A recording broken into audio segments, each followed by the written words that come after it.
Yung boyfriend ko, 10 taon na naming magkasama, may kaibigan siya mula pagkabata na palaging nagkakaproblema. Iniwan ko ang kliyente sa kwarto pero 1 oras lang naman yun. Sobrang galing ko ngayon.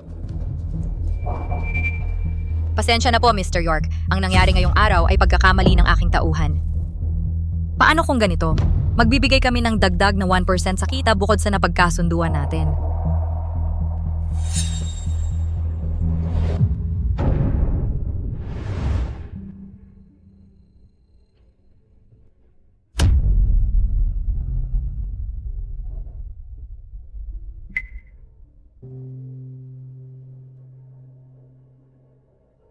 Michael, nagkabit si Ava ng USB na may virus sa computer ng kumpanya at nag-crash ang security system.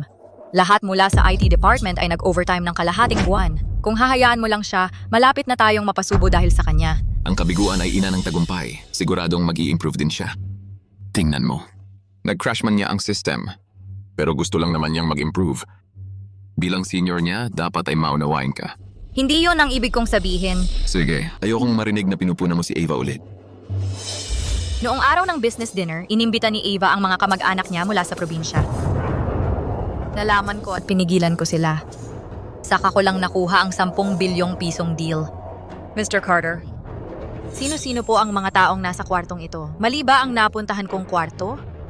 Miss Reed, ito ang pribadong kwartong binuok ng kumpanya ninyo. Ang mga taong ito ay mga bisita na inimbitahan ni Miss Baker. Grabe, nakakainis ito. Dalhin niyo sila sa ibang kwarto, agad-agad. Mr. Zeller, inaasahan ko ang pakikipagtulungan sa inyo. Hindi namin kayo bibiguin. Kinagagalak kong makipagtulungan sa inyo. May tiwala ako sa kumpanya ninyo. Aalis na ako.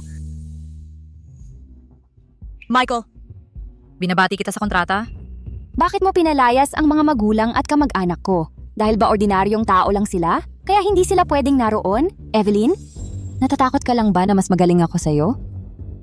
Sige na. Huwag kang umiyak. Gagawin kitang manager para mabayaran ko ang pagkakamali ko, okay? Hindi ako sang-ayon. Maraming problema ang ginawa ni Ava sa loob ng 1 taon lang. Hindi siya karapat-dapat maging manager. Evelyn! Alam kong minamaliit mo ako dahil sa pinanggalingan ko. Aalis na ako! Aalis na ako, ha? Tumakbo si Ava sa kalsada habang umiiyak at nabangga ng mabilis na sasakyan.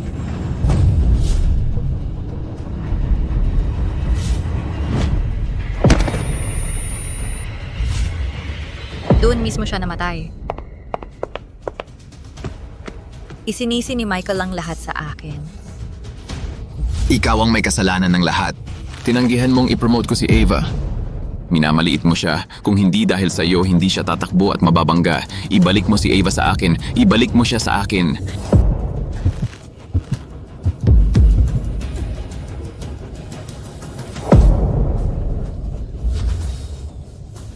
Evelyn? Evelyn!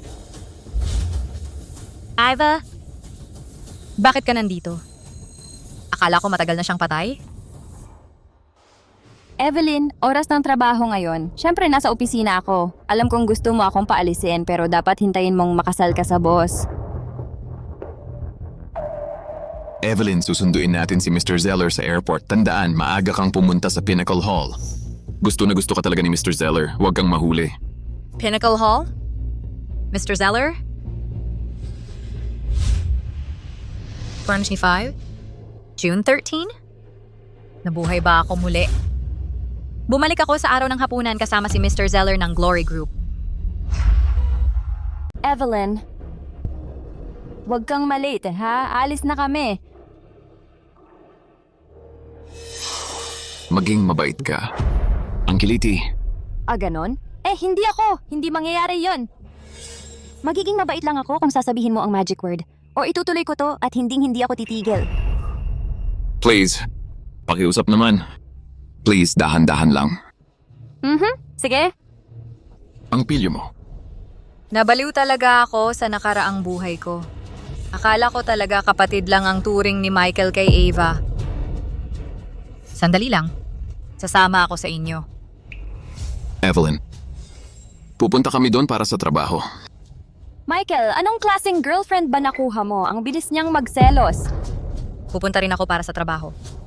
Sabi mo nga, gusto ako ni Mr. Zeller dahil naglolo ko si Michael sa kumpanya para sa childhood love niya. Kailangan kong makisama. Bahala ka kung anong gusto mo.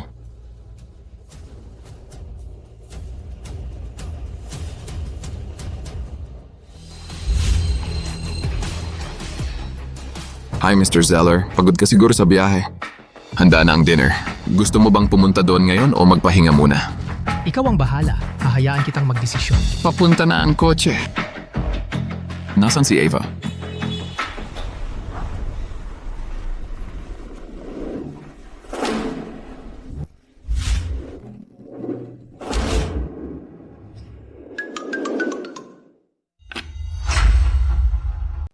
Nandito na siya. Ha? Nasaan ang kotse? Heto! Isang electric scooter? Di ba sinabi ko sa'yo na maghanda ng luxury 7-seater?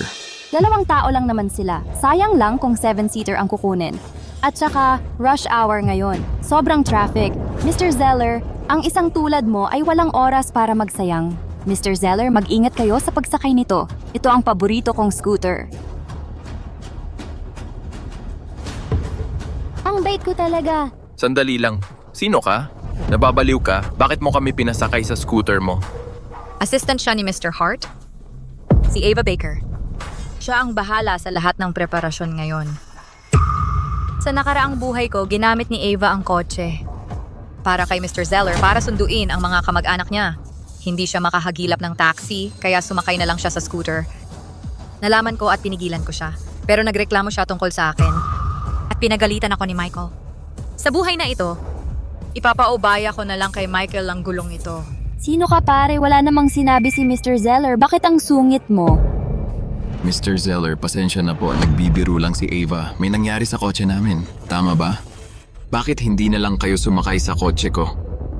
Ang babae na yun ay nakakatawa talaga. Tara na. Tama ka.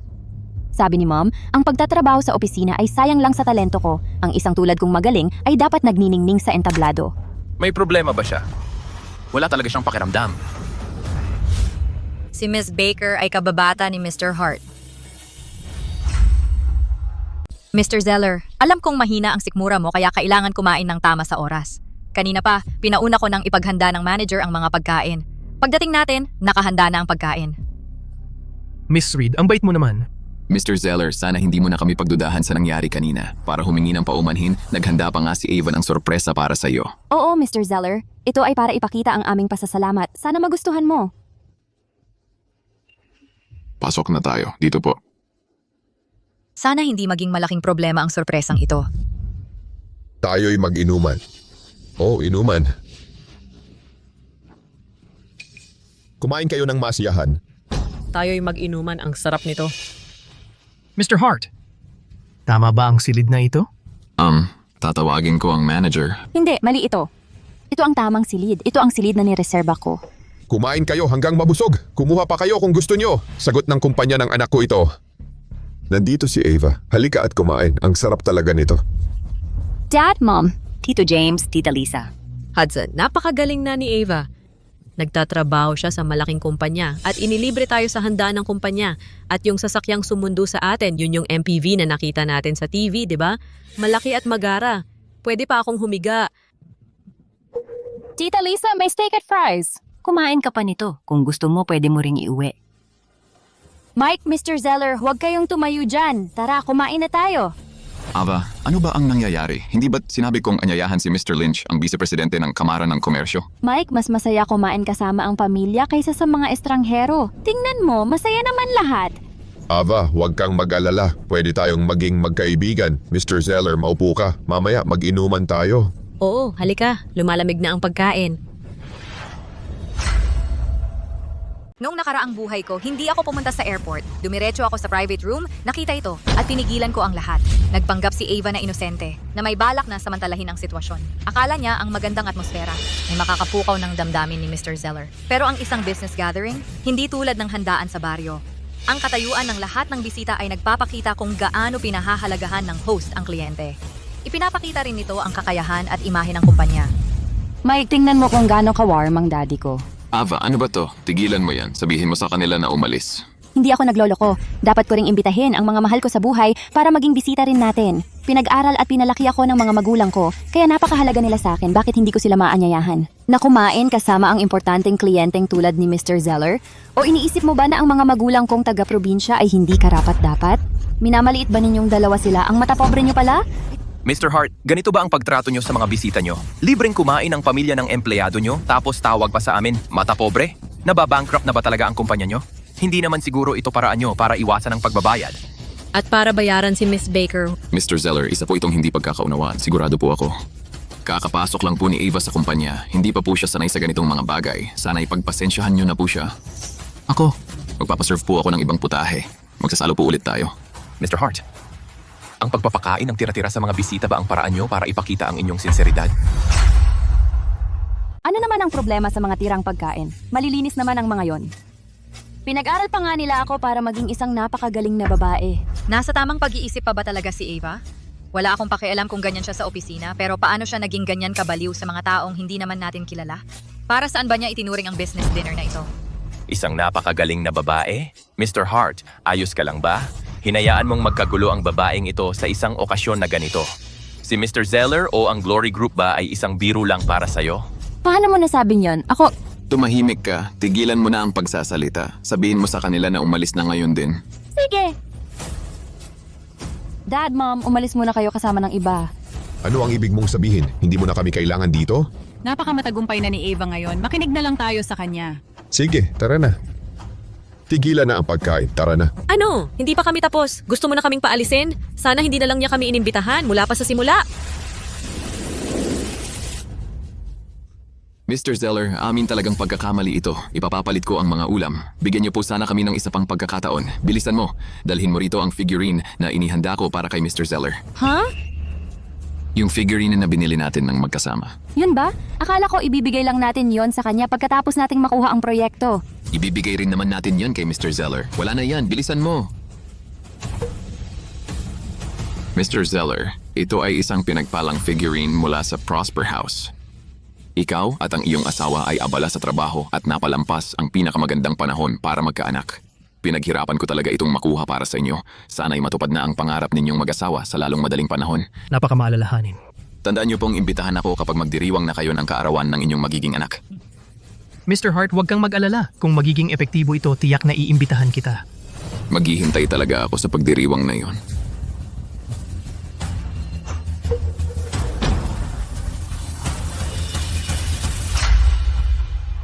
Grabe ang sama nito, tara na. Baka nagkamali lang siya. Nasaan na yon? Dalhin mo yan dito. Mike, sorry talaga. Aksidente! Nasira yon 2 days ago. Ano? Sinira mo yon? Pero tingnan mo. Tada! Nilagay ko talaga yung favorite kong picture. Mike, tingnan mo ito. Pumunta ako sa Southeast 2 days ago para kunan itong litrato kasama ang mga penguin. Hindi madali yon. Tingnan mo. Kailan mo yon sinira? Bakit hindi mo agad sinabi sa akin? Kasi... Nasira yon 2 days ago pero nakalimutan kong sabihin sa'yo. Sinubukan kong bumawi, best effort talaga. Umorder ako ng isa sa tindahan na tig 500 pesos. Maghintay pa tayo 2 days bago makuha. Naisip ko, at dahil matagal na nilang gustong magka-baby, nilagay ko na lang ang litrato ko dahil napakaswerte kong tao. Laging sinasabi ng mga magulang ko na ako ang pinakamalaking biyaya nila. Akala ko magugustuhan niya kung ilalagay ko yung favorite kong picture sa kahon para sa kanya. Tama ba? Ababaliw ka ba talaga? Paano naging pareho yon? Bakit mo ako sinigawan? Ako, ginawa ko naman ang lahat para maayos to. Bakit mo ako sinisigawan sa ganito lang na bagay? Okay, sige na. Ava, huwag kang umiyak. Hindi ko sinasadya na magalit sa'yo. Naging sobrang init lang talaga ng ulo ko. Huwag kang umiyak. Nasasaktan talaga ang puso ko. Inaaliw niya ito habang umiiyak. Ang sweet-sweet naman. Sa nakaraang buhay ko, dahil nasira ni Ava ang figurine, kinuha ko yung rosewood figurine ng tatay ko at ipinadala para amuhin si Mr. Zeller. Ngayon, wala akong gagawin. Gusto kong makita kung anong mangyayari. Nagdradrama ba sila? Nasa tamang pag-iisip pa ba si Mr. Hart? Nahawa na rin kaya siya? Sayang lang ang oras, tara na. Teka, Mr. Zeller. Mike, galit ka pa ba sa akin? Hindi ko sinasadya. Ginawa ko naman ang lahat ng makakaya ko. Evelyn, malapit ka kay Mr. Zeller. Humingi ka ng tawad sa kanya. Ako na ang bahala kay Ava. Huwag kang umiyak, okay? Papangit ka niyan. Hindi ko lang aamuhin si Mr. Zeller, kukunin ko rin ang deal. Pero ang kontrata ay hindi mapupunta sa mga Hart. Mr. Zeller. Mr. Zeller. Bakit ka nandito? Mr. Zeller, pasensya na po talaga sa pagkakamali nila. Pero kami sa Mason Corp talagang sinsero. Para sa proyektong ito, pwede na kayong makipagtrabaho sa akin. Makipagtulungan sa'yo? Pag-usapan natin yan habang kumakain. Naghanda ako ng regalo para sa iyo. Mr. Zeller, magugustuhan mo ito? Miss Reed, paalala lang po, madalas nyo na pong sinasabi yan, pero sa bawat pagkakataon, nagulat kaming lahat. Gusto kong humingi ng paumanhin muli. Pero ngayon, 2 minuto lang ang kailangan ko. Bigyan niyo po ako ng pagkakataon, Mr. Zeller. Dahil sa sinseridad mo, bibigyan kita ng pagkakataon. Mr. Zeller, dito po.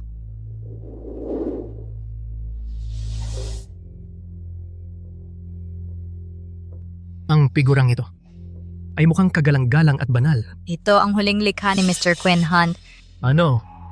Gawa ito ni Mr. Quinn Hunt. Kilala ang mga gawa niya sa pagbibigay ng biyaya ng anak. Mr. Zeller, baka may magandang balita na sa lalong madaling panahon.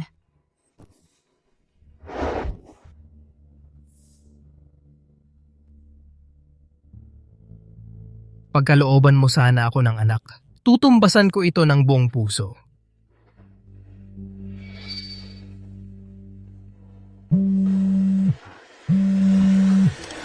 Hello?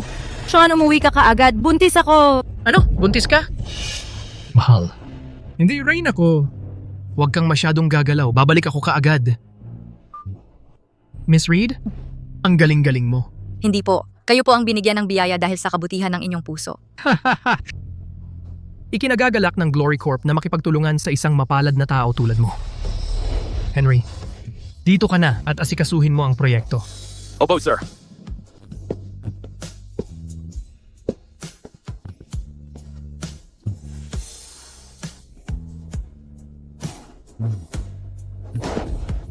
Miss Reed, ang galing mo talaga.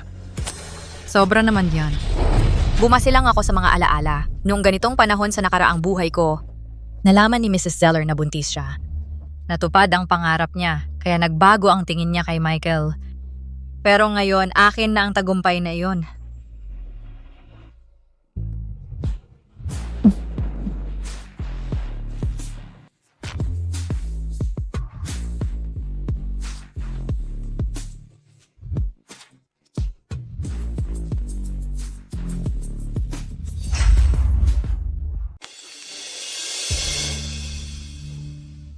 Ngayong araw kasama ko ang pinakamabuting tao sa theme park. Pinakamaganda rin akong princess ngayon para sa atin. Pinapakalma ko si Mr. Zeller, pero si Michael may oras para isama si Ava sa isang romantic date sa theme park. Kaya pala hindi man lang siya tumawag o nag-text. Malamang nawala sa isip niya habang nasa roller coaster. Mukhang kailangan kong bilisan ang lahat.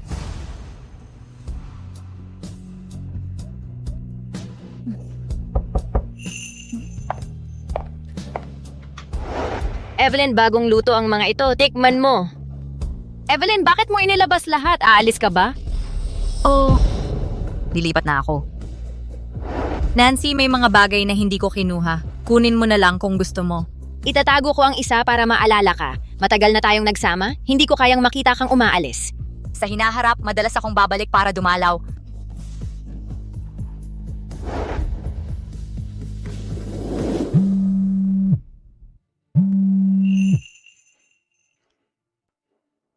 Mrs. Hart Sr. ano?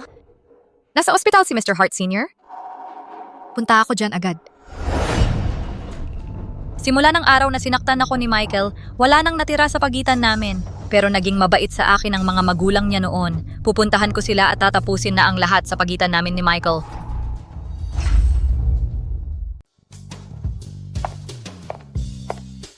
Evelyn, nandito ka na pala. Oh, ang dami mong dala. Tingnan mo, pinagpapawisan ka. Upo ka lang.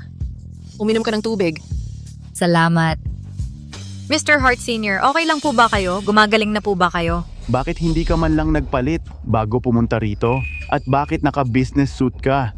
Okay lang ang business suit. Ang ganda-ganda talaga ni Evelyn. Bagay na bagay sa kanya kahit anong suot. Dad, anong nangyari? Bakit bigla kang nagkasakit? Gaya pa rin ng dati. Mr. Hart Sr., matagal-tagal na rin ho. Kumusta na po kayo? Oh, lang ako. Pero itong si Alicia, masyadong pinalaki ang bagay na ito. Michael, bakit kasama mo si Ava? Hindi ba't sinabi ko sa'yo na si Evelyn ang isama mo? Nang tumawag ka, magkasama kami, kaya isinama ko na siya. Nakita ni Dad ang paglaki ni Ava, nag-aalala rin siya kay Dad. Kahit ganoon, pwede naman siyang dumating ng mag-isa. Bakit sumama pa siya sa'yo? Mali ito. Nag-alala talaga ako kay Mr. Hart Sr., kaya gusto kong sumama kay Mike. Pero nakakagaan ng loob na okay naman pala siya. Alis na ako, ha? Huwag. Dahil nandito ka na, manatili ka na.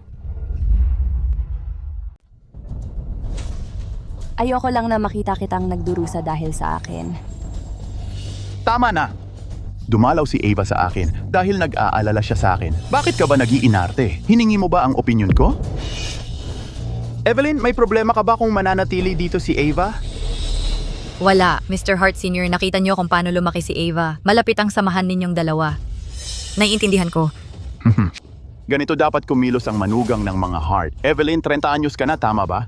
Lumipas na ang pinakamagandang panahon mo para magbuntis. Isa lang ang tagapagmana natin. Sa 3 henerasyon, sa palagay ko dapat kang magbuntis at magpakasal pagkapanganak sa ating unang apo na lalaki. Sa ganoon, hindi ka pagtatawanan ng iba. Hoy, ano ba ang sinasabi mo? Anong problema? Kailangang may tagapagmana. Anong mali sa mungkahi ko? Bukod pa riyan, tungkulin ng isang babae na magkaanak. Hindi pa niya natutupad ang tungkulin niya. Tama ba talaga yung sinasabi mo? Mr. Hart Sr.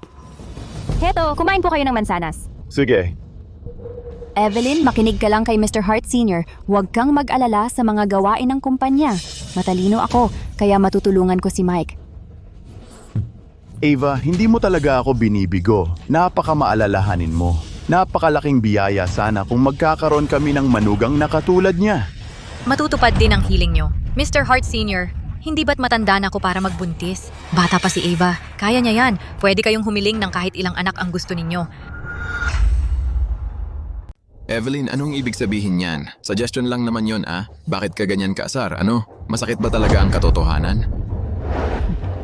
Mrs. Hart Sr., may trabaho pa ako. Kaya aalis muna ako. Oh, Evelyn. Tigilan mo yan. Kung makasimangot siya sa asawa niya, wagas. Tama ba yon? Kapag nakapag-isip-isip na siya, babalik din yan. Ako ang may kasalanan. Ako ang nagpagalit kay Evelyn. Si Mike ang napagbuntunan dahil sa akin. Kawawa naman si Mike. Narinig mo yon? Lalaki siya. Paano niya hinahayaan na apihin siya ng babae? Sobra na yon. Mr. Hart Sr., wag po kayong magalit. Huminahon po kayo. Napakaganda sana kung ang manugang natin ay kasing bait ni Ava.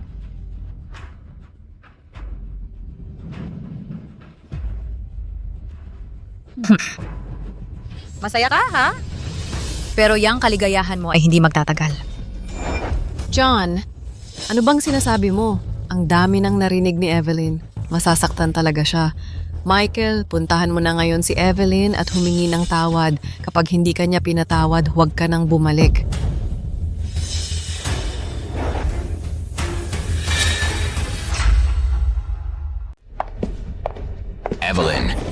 Evelyn. Konti lang naman sinabi ng tatay ko. Bakit ka umalis ng ganon? Sinasadya mo bang bastusin siya? Nandito ka ba talaga para lang magsalita ng mga katarantaduhang ito? Tungkol naman sa proyekto sa Glory Group, ano na ang progreso ng unang yugto? Walang progreso. Si Mr. Zeller ay ayaw pirmahan ng kontrata. Sandali. Paano nangyari yon? Evelyn, sinadya mo bang sirain ito dahil lang kasama ko si Ava? Bakit di si Ava ang tanungin mo kung bakit hindi natin napirmahan ang kontrata? Nagdala siya ng mga kamag-anak niya para kumain habang may seryosong business dinner. Nirespeto ba niya si Mr. Zeller? Tandaan mo na ang Glory Group ang nangingibabaw sa larangang ito. Maraming tao ang naghihintay para makipagtrabaho sa kanila. Ano bang meron ka para makuha ang kontrata? Teka muna, mabait lang si Ava. Kaya niya inimbita ang mga kamag-anak niya. Gusto lang niyang magbahagi ng magandang karanasan. Pwede bang maging mas maunawain ka? Ipaliwanag mo yan kay Mr. Zeller. Huwag sa akin. Kung tatanggapin niya ang dahilan mo, okay lang sa akin. Mr. Hart, ikaw na lang kaya ang kumausap kay Mr. Zeller? Kung lalapit ako ngayon, mabubulyawan lang niya ako. So alam mo na pala na mabubulyawan ka. Evelyn, pwede bang huwag kang mang-asar ng ganyan? Ako na ang kakausap kay Ava para di na maulit. Michael, yan na naman ang sinasabi mo. Tuwing gumagawa siya ng gulo. Medyo mabagal lang talaga si Ava. Kasi naman, nag-iisa lang siya. Wala siyang gabay. Magpasensya ka na lang.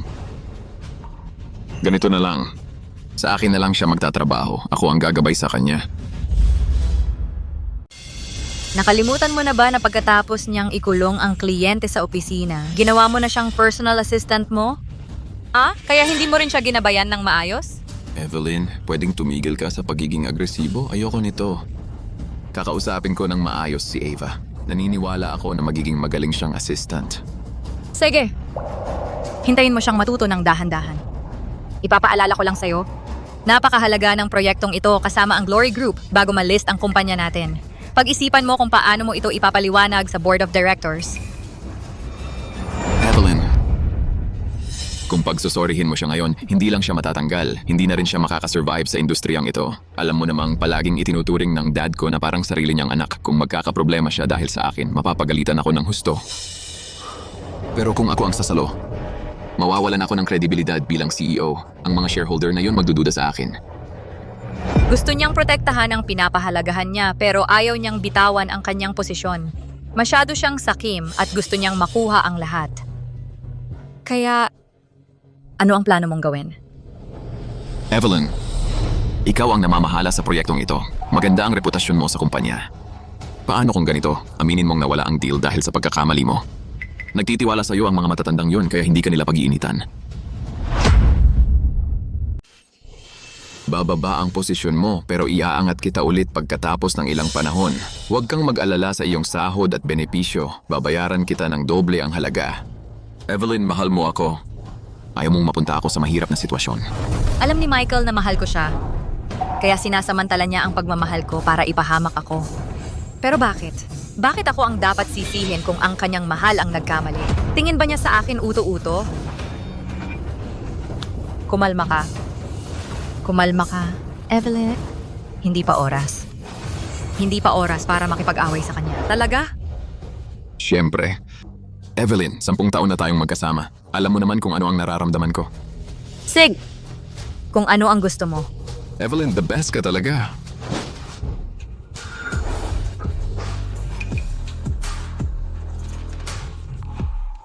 Evelyn. May trabaho pa akong kailangang gawin. Samahan mo ang dad mo.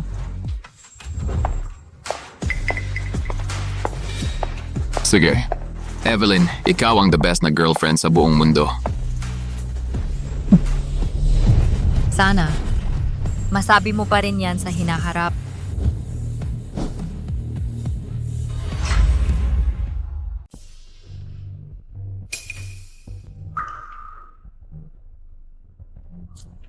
Alas 9 nagsimula ang meeting. Alas 9:30 na nga. Nasaan na ba si Mr. Hart? Ano ba talagang ginagawa niya at nahuli pa sa ganitong importanteng meeting? Huwag kang mag-alala. Abala siguro siya sa proyekto ng Glory Group, kaya nga nahuli. Kung totoo iyan, maganda sana iyon. Sa kasamaang palad, hindi natuloy ang deal. Ano, hindi natuloy ang deal? Paano nangyari yon? Naalala ko na sobrang tiwala sa atin ni Mr. Zeller. Miss Reed, ano ang nangyari kahapon? Bakit tayo natalo sa ganitong malaking proyekto? Dapat magpaliwanag kayo. Kalma lang kayong lahat. Kapag dumating na si Mr. Hart, siya ang magpapaliwanag sa inyong lahat. Mike, ang kulit mo. Sasabihin ko sa tatay mo na iniinis mo ako. Patawarin mo na ako, okay? Oo na. Mr. Hart, halos 1 oras na kaming naghihintay sa'yo. Bakit ngayon ka lang? At saka board meeting ito. Bakit ka nagdala ng weirdo rito? Seryoso ka ba sa meeting na ito? Miss Lowe, ano ang ibig mong sabihin? Anong ibig mong sabihing weirdo ako? Tingnan mo, fashion ito! Bukod pa dyan, kailangan bang naka-formal attire para lang sa meeting? Ang bastos mo? Sino ka ba para sumabat sa superior mo? At saka, isa ka lang assistant ni Mr. Hart. Wala kang karapatang dumalo sa board meeting. Lumabas ka na ngayon din. Mike, ayaw kong pumunta talaga. Gusto kong manatili rito sa tabi mo. Miss Lowe, ang pagdalo ni Ava sa pulong ngayong araw ay napakahalaga. Ipinapanukala kong siya ay dapat manatili. Mr. Hart, nagbibiro ka ba? Ganon ba kahalaga ang isang assistant? Kaya ang sinasabi mo ba ay, kaming mga shareholder ay hindi mahalaga? Mr. Hart, wala akong pakialam kung sino ang pinapaboran o pinoprotektahan mo. Pulong ito ng mga shareholder, hindi mo palaruan. Miss Lowe, pakiusap, kumalma ka. Si Miss Baker ang namamahala sa pag-aasikaso kay Mr. Zeller. Alam niyang mabuti ang proyekto ng Glory Group. Kung mananatili siya, mas mapapadali nito ang paglilinaw ng mga detalye mamaya. May punto si Miss Reed. Sige, susundin namin ang mungkahi ni Miss Reed. Evelyn, ikaw ang pinakamagaling. Walang anuman. Tingnan natin kung magpapasalamat ka pa sa akin mamaya. Ang galing magpanggap na mabait ng matandang babaeng yan. Mga kasama tungkol sa proyekto sa Glory Group. Nagpasya si Mr. Zeller na hindi makipagtulungan sa atin. Wala na ang kasunduan. Ano? Paano nasira ang ganitong proyekto? Noong huli nating nakausap si Mr. Zeller, positibo siya sa pakikipagtulungan sa atin. Mr. Hart, bilang taong namamahala sa proyektong ito, kailangan mo kaming bigyan ng paliwanag. Naiintindihan ko ang pagkadismaya ng lahat. Ngunit ang taong responsable sa proyektong ito ay ang ating vice-presidente, si Evelyn. Iminumungkahi ko. Ang aksyong disiplinaryo, ibaba sa pwesto. May mga tutol ba? Dapat siyang patalsikin sa kumpanya. Tutol ako! Evelyn, alam kong hindi ka komportable talaga, pero kahit na, hindi ka dapat magpadala sa emosyon. Ano ba ang nangyayari kay Evelyn? Hindi ba't napagkasunduan na natin ito? Ako ang nagpapadala sa emotion? Mr. Hart, ang interes ng kumpanya ang nangunguna sa lahat.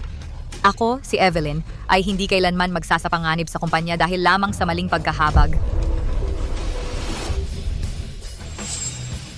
Ang ebidensyang hawak ko ay magpapakita kung sino talaga ang may pananagutan sa proyekto ng Glory Group. Evelyn, ikaw.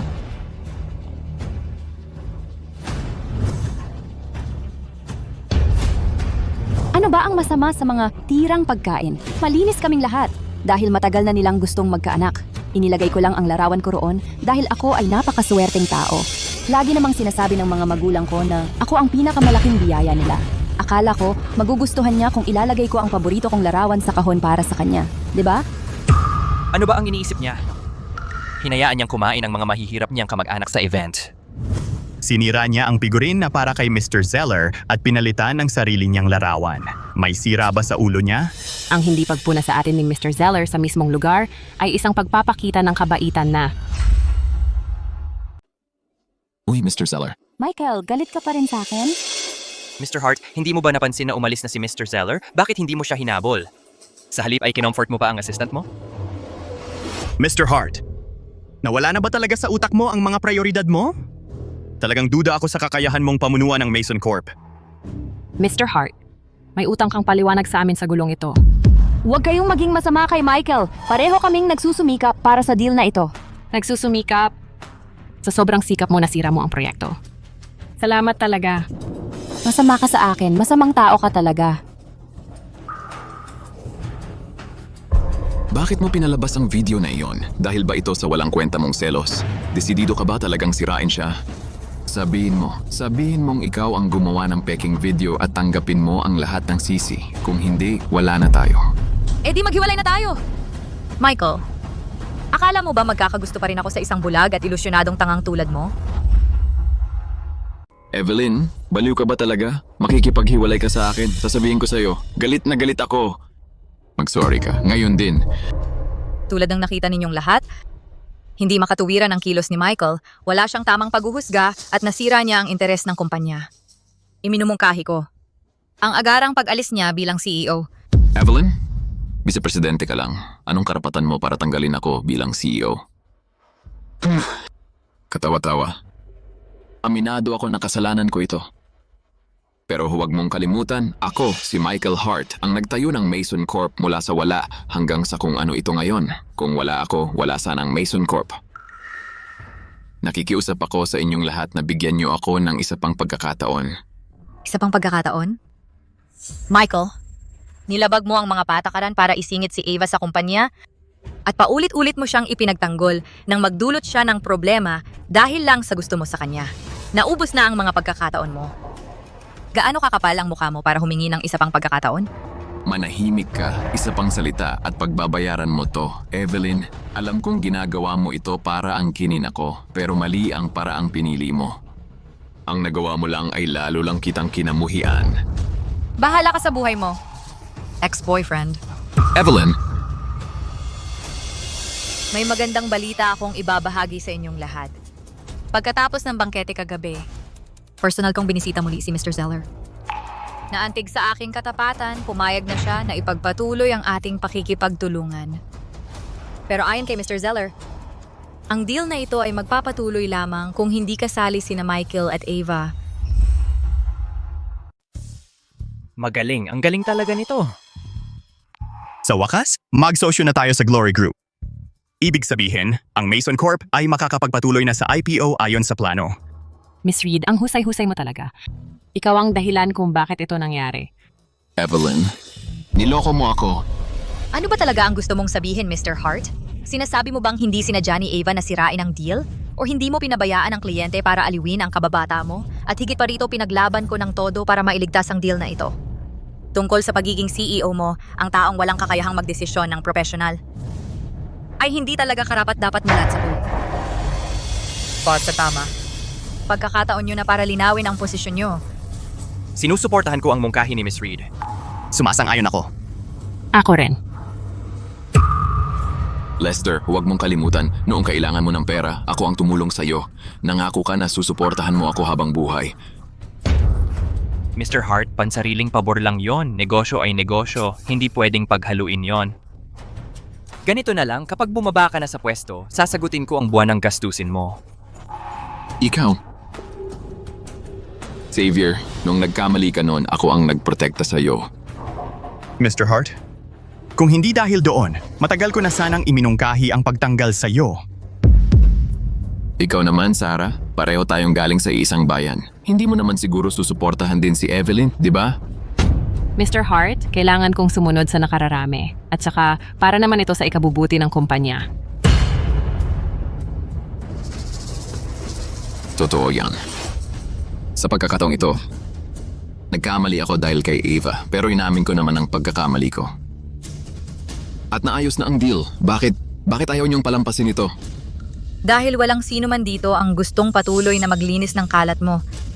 Michael, alam mong gumawa ng gulo si Ava ng paulit-ulit pero pinalampas mo ito sa bawat pagkakataon. Ngayon, kailangan mong harapin ang mga kahihinatnan. May lakas ka pa ng loob na magtanong? Ikaw ang may kagagawan nito. Buti nga sa'yo. Tama na ang kalokohan mo. Evelyn, huwag mong kakalimutan. Hindi lang ako ang CEO. Pagmamayari ko rin ang 25% ng shares ng kumpanya. Ako ang pinakamalaking shareholder. May veto power ako. Evelyn, ikaw ang dapat tanggalin. Kung alam mo ang ikabubuti mo, lumapit ka at magmakaawa sa akin ngayon din. Kung hindi, gagamitin ko ang karapatan ko bilang pinakamalaking shareholder at tatanggalin kita sa pwestong vice-presidente ngayon din. Tama yan, Evelyn. Mag-sorry ka na. Baka sakali, bigyan ka pa ni Michael ng tsansa dahil sa dating pagkakaibigan. Hindi ba masyadong maaga para umasta na parang panalo na? Ganon ba talaga kayo kasigurado na kayo ang mananalo rito? Naglalaro ka pa? Ano pa bang laban ang natitira sa iyo? Huwag mong sabihin, sa mga shareholder ka umaasa, kahit lahat sila ay sumuporta sa iyo. Ano naman, ako ang pinakamalaking shareholder. Kung gusto kitang paalisin, walang makakapigil sa akin. Miss Reed, base sa patakaran ng kumpanya, ang pinakamalaking shareholder ay may kapangyarihang magveto para magtanggal ng kahit na sinong ehekutibo. Kailangan mong mag-isip ng paraan. Michael, binigyan kita ng bahagi ng shares ko. Para maging pinakamalaking shareholder ka. Anong nangyari? Bakit ka galit na galit? Mga matatandang hangal na yon, sabi nila, wala akong kakayahan at ayaw sumunod sa utos ko. Anong autoridad ba ang meron ako bilang CEO? Mas mabuti pang mag-resign na lang ako at umuwi na lang. Galit mo na naman ang namamayani. Paano kung ilipat ko ang 10% ng shares ko sa'yo? Magkakaroon ka ng 25% ng shares ng kumpanya? Kaya ikaw na ang magiging pinakamalaking shareholder. Magkakaroon ka ng buong autoridad sa kumpanya. Talaga? Ibibigay mo talaga sa akin ang shares mo? Siyempre. Naihanda ko na ang lahat.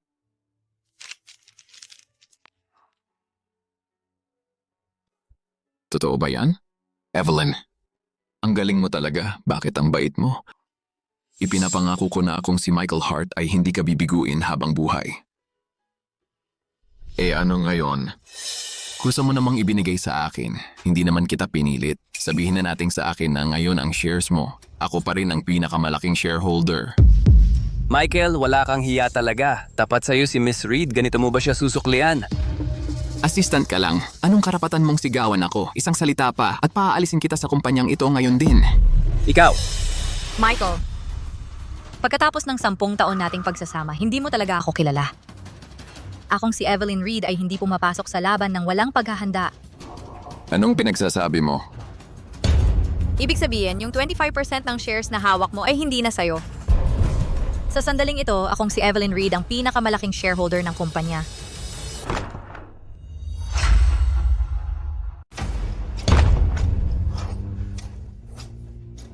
Sino man ang makakuha ng deal sa Glory Group, makukuha ang shares ng kabilang partido.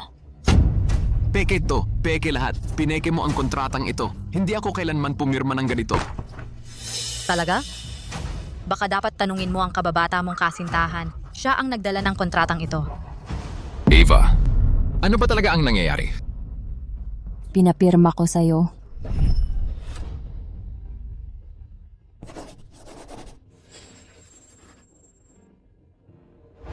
Ava, ang lakas ng loob mong gawin to. Kasi palagi kang tinututulan ni Evelyn. Lahat ng pulisya na ipinanukala mo ay laging tinatanggihan. Sinubukan lang kitang tulungan. Sino ba ang mag-aakala na ganoon katigas ang ulo ni Mr. Zeller? Sa halip, siya ang nakipag-deal kay Evelyn kaya natalo tayo. Hindi ito kasalanan ko. Ava, sinira mo talaga ang buhay ko. Kaya pwede rin palang. Magalit si Michael kay Ava. Michael, paano mo nagawang saktan ako? Lahat ng ginawa ko ay para sa'yo. Si Evelyn ang may pakana. Alam na niya ang tungkol sa pustahan simula pa lang at pinilit pa rin niya na pumirma kay Mr. Zeller. Gusto talaga niyang nakawin ang shares mo. Tumigil ka. Evelyn, makinig ka muna. Wala talaga akong alam sa kontratang ito. Pwede bang kalimutan na lang natin to? Hindi pwede. Evelyn, kailangan ba talagang maging ganito ka walang puso? Ikaw ang unang nagtaksil sa akin. Palabasin niyo siya rito. Mr. Hart. Ay, mali. Hindi ka na ang CEO. Michael ka na lang na ngayon. Dito po. Pakiusap, wag niyong istorbohin ang meeting namin. Evelyn, hindi pa tayo tapos. Michael, hintayin mo ko.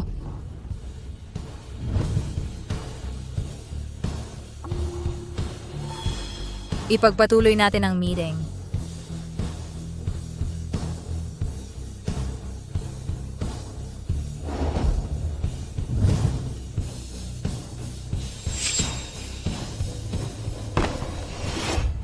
Michael, teka.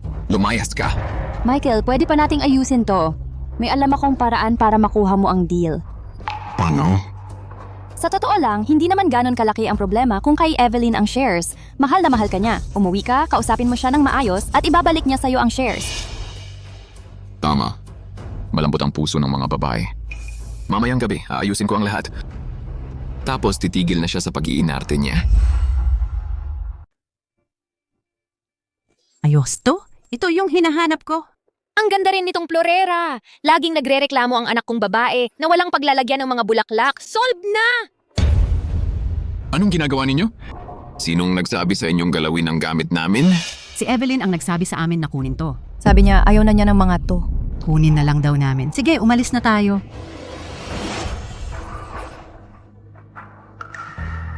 Mahal na mahal ni Evelyn ang bahay namin. Imposibleng papayagan niyang kunin ng kahit sino ang gamit namin. Konting kaliwa. Hindi, iatras mo. Konti pa. Okay. Perfecto.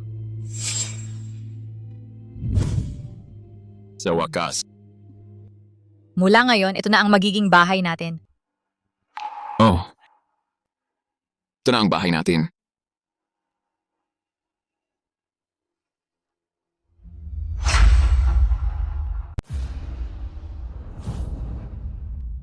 Naku! Anong nangyayari? Kinukuha na ng mga kapitbahay lahat ng gamit natin. Nag-away sina Evelyn at Michael. Hindi lang sariling gamit niya ang kinuha, pinapakuha pa niya sa mga kapitbahay pati ang lahat ng iba pa. Ang kapal ng muka. Sobra na ito. Maiintindihan ko pa kung umalis siya ng bahay. Pero ang ipamigay pa ang mga gamit sa bahay? Buti na lang, hindi pa siya nakapag-asawa sa pamilya Hart. Kung hindi, lahat ng yaman natin mawawala sa kanya. Tama, grabe, sobra talaga si Evelyn. Aba, usapang pamilya ito. Pakiusap, umalis ka na muna. Sige, kung ganon.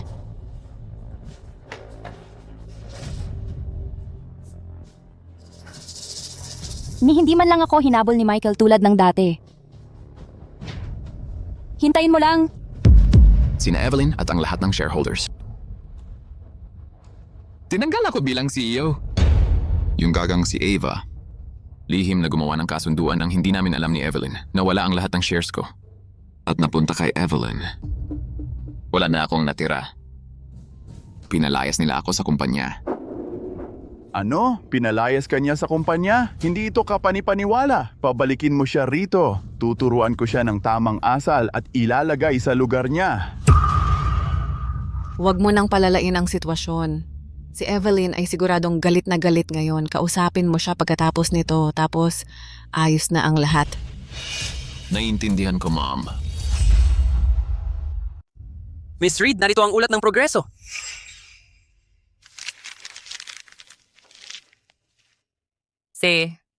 Magaling. Mamaya, ikaw na ang magpresenta nito sa Glory Group. Tandaan mo, kapag mas importante ang kliyente, mas kailangan nating ipakita ang pinakamagandang serbisyo natin. Gets ko, pupunta na ako sa Glory Group ngayon. Evelyn. Evelyn. Nahanap din kita. Nagkamali ako. Pakiusap, huwag ka nang magalit sa akin, ha? Galit! Hindi ako galit. Mabuti naman. E di sumama ka sa akin mamaya. Mag-dinner tayo kasama ang mga magulang ko. Sabi ng nanay ko, marami raw siyang sasabihin sa iyo. Ang ibig kong sabihin, hindi ko sasayangin ang oras ko sa pagiging galit sa isang taong walang kwenta. Evelyn. 10 taon na tayong magkasama. Paano mo ako iiwan dahil lang sa maliit na bagay? Mr. Hart, nakalimutan mo na ba? Tinapos ko na ang relasyon natin. Ngayon, ako si Evelyn Reed, wala nang kinalaman sa'yo. Mr. Hart, pakiusap, tumigil ka na. Hindi pinapapasok ng Mason Corp ang mga hindi autorisadong tao. Evelyn, bumalik ka. Michael. Michael. Umalis ka na dito. Kung hindi dahil sa iyo, bakit ako palalayasin ni Evelyn? At hindi sana ako napalayas. Michael, alam kong mali ako, pero narito ako ngayon para ayusin ito. May paraan ako para makabalik ka sa Mason Corp. Paano? Narinig kong sisimulan na ng Mason Corp ang huling pre-IPO financing nito. Kung masisiguro mo ang deal na iyon, ang mga shareholder ay magkakandara pa para anyayahan kang bumalik. At saka kapag nakita ni Evelyn ang kakayahan mo, tiyak na tatanggapin kanyang muli. Tama. Basta makuha ko lang ang mahalagang financing deal na yon, babalik sa akin si Evelyn. Pagkatapos, ang shares na hawak niya ay magiging akin. Ngayon ang huling round ng pre-IPO financing natin. At ito rin ang unang hamon ko bilang CEO. Hindi opsyon ang pagkabigo. Naihanda mo na ba ang mga regalo? Huwag kang mag-alala, lahat ay handa na. Pinakapahalagahan ni Miss Reed ang mga Devonese Inkstone. Malaki ang ginastos ko para rito. Ingatan mo yan. Relax ka lang, Michael. Aalagaan ko ang regalo mo. The best ka talaga.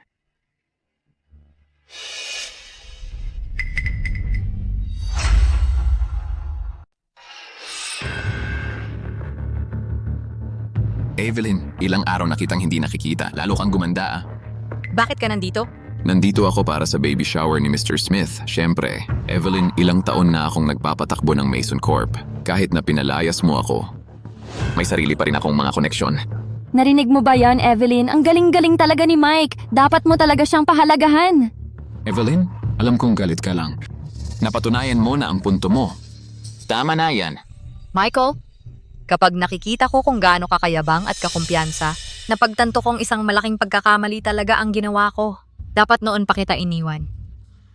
Paano ako naging bulag noon na hinayaan kong sirain ng isang ilusyonadong tanga ang buhay ko? Evelyn, huwag kang sumobra. Pwede kong palampasin ito ngayon dahil sa ating nakaraan. Pero wala nang pangalawa. Kung babastusin mo ulit ako, kapag na-secure ko na ang funding na ito, magmamakaawa ang mga shareholder na yan na bumalik ako. Huwag mo akong sisisihin kapag pinalayas kita. Tama yan, Evelyn. Mag-sorry ka na nga. 10 taon na kayong magkasama, kaya papatawarin ka ni Mike. Oh? Kumpiyansa ka pala sa pagpanalo sa funding round na to. Evelyn, malaki ang tiwala sa akin ni Mr. Smith. Kung humingi ka ng tawad ngayon, kapag nakuha ko na ang pondo, ibabahagi ko sa iyo ang kredito at baka pwede pa tayong magbalikan. Ha! Dapat nga magpasalamat ka sa kabaitan ko. Narinig mo? Gusto ni Mike na humingi ka ng tawad. Evelyn, dapat lumuhod ka at humingi ng tawad ngayon. Kung magpapatagal ka pa, baka magbago pa isip niyan. Kailangan mong humingi ng tawad. Hindi lang sa akin, kundi pati kay Ava. Kailangan mong paghirapan ang pagpapatawad niya. Oh. At gawin siyang direktor. Kung hindi, talagang tapos na tayo. Marami nang naibigay si Miss Reed sa kumpanya at pinaghihingi mo siya ng tawad kay Ava. Gago ka talaga. Assistant ka lang.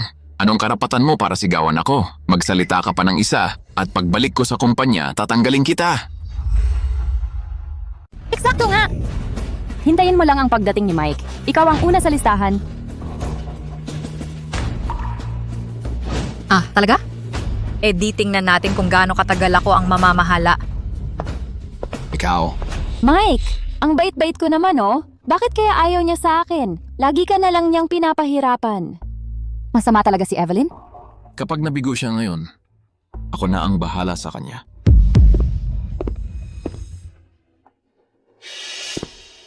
Mr. Smith.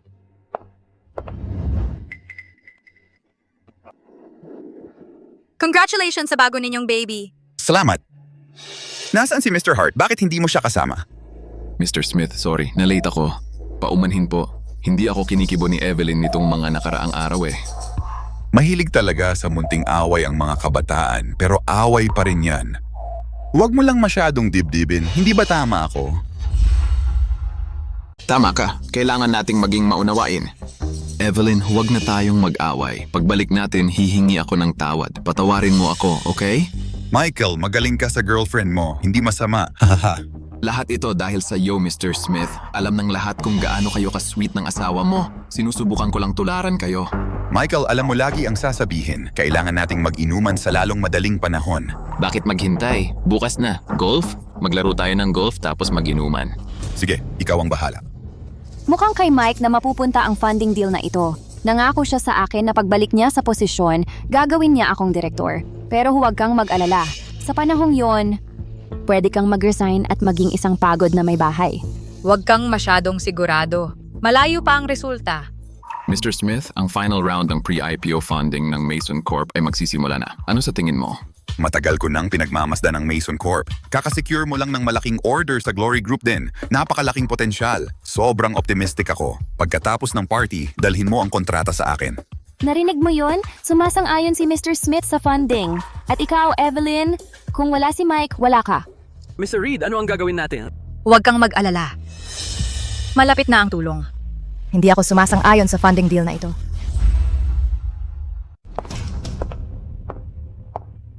Ayoko sa funding deal na ito. Hindi pa nga nagsisimula ang party. Bakit mo inilabas ng maaga ang anak natin? Buti na lang at nauna ako. Kung hindi, naisahan ka na sa kontrata. Anong ibig mong sabihin? Hindi ba't masyado ka ring optimistic sa Mason Corp dati? Hi, Mrs. Smith. Tingnan mo, kung may nagawa akong mali, pakisabi sa akin, itatama ko. Ang isang duwag na hindi kayang aminin ang kanyang pagkakamali at hinahayaan lang ang isang babae na magdusa ay hindi karapat-dapat na maging partner natin. Mahal, ito ang desisyon ko. Okay lang ba sa'yo? Well, O sa tingin mo ba dahil lang may anak ako, wala na akong karapatang magsalita? syempre hindi. Huwag mo ngang sabihin yan. Hindi na natin poponduhan ang Mason Corp. Huwag kang magalit, okay? Mali ka, popondohan pa rin natin ang Mason Corp, hindi lang sa pamamagitan ni Michael. Dahil tinanggal ka na sa kumpanya, hindi ka na maaaring kumatawan dito. Yakapin mong mabuti ang anak ko mamaya, gusto ka niya. Sige, alagaan ko talaga yung maliit na to. Mr. and Mrs. Smith, malapit nang magsimula ang party. Nina, mag-uumpisa na yung party. Tara na, pumasok na tayo. Mr. Smith, ma'am,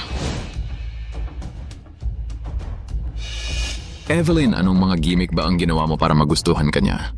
Kung akala mo may ginawa akong gimmick, di ikaw subukan mo. Tingnan nga natin kung titingin man lang sa'yo si Mrs. Smith. Kapag nabigo ka, wala kang pinagkaiba sa asong tahol ng tahol. Ikaw? Ano? Humanap ka ng paraan. Kung hindi, wala ka na talaga. Miss Reed, mahirap talagang lapitan si Mrs. Smith. Bakit ang bait niya sa'yo? Dahil ang lahat ay nakatingin lang sa resulta. Ano ang ibig mong sabihin? Lagpas 40 anyos na si Mr. Smith at sa wakas nagkaroon na ng anak na lalaking matagal niyang inasam. Sobrang saya nga niya. Siyempre, masayang-masaya rin si Mrs. Smith. Buong pamilya, masayang-masaya at lahat ng bisita ay nakikisaya para sa kanila. Pero sa dami ng mga taong masaya, may isang taong hindi napansin. Kahit ang sarili niya, hindi niya napansin. Sino? Si Mrs. Smith mismo. Kahit na may pinakamainam na alaga, magbabago pa rin ang katawan mo. Sa pagbubuntis at panganganak, nagsusuot ng maluluwag na damit si Mrs. Smith habang nagpapagaling. Pero nang sinubukan niyang isuot ang lumang damit para sa party, napagtanto niyang hindi na ito kesya. Kaya, bukod sa regalo, may dala rin ako para sa kanya na magpapaganda sa kanyang katawan. Siyempre, nagpapasalamat siya sa kin. Ah, ganun ba? Kaya pala namili ka ng damit bago ang party. Plano mo na pala lahat noon pa. Paano kung naisip na niya yon at naghanda na siya ng sariling damit? Di wala. Naghanda lang ako ng maaga para sigurado. Pero hindi ibig sabihin na hindi ako makakasabay kay Michael. Ang galing. Rory, anong problema?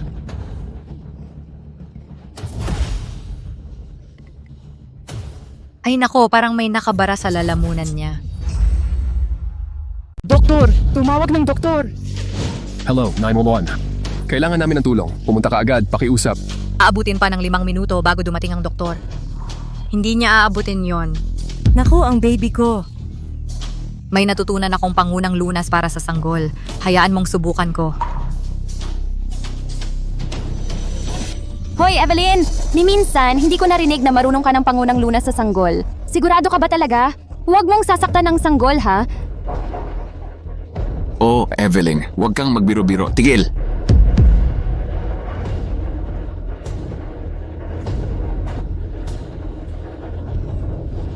Nailuwa niya. Ayos na siya ngayon.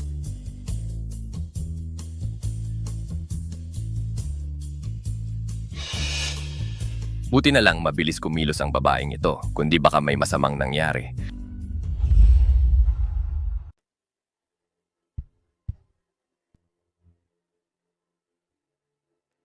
Evelyn, sobrang salamat. Kung may nangyari sa anak ko, hindi ko talaga kaya. Uy, Nina. Pwede bang tawagin kitang Nina? Huwag kang magpasalamat, Nina. Walang anuman. Pero ayos na ayos si Rory. Paano siya nakalunok ng ubas? Dapat mong imbestigahan yan. Molly, anong nangyari? Kasama ko siya buong araw. Sinasabi ko sa'yo, maayos na maayos ang pag-aalaga ko sa kanya. Yung babaeng to, siya ang may kasalanan. Kanina lang siya ang kalaro ni Rory. Siguro may ginawa siyang hindi maganda.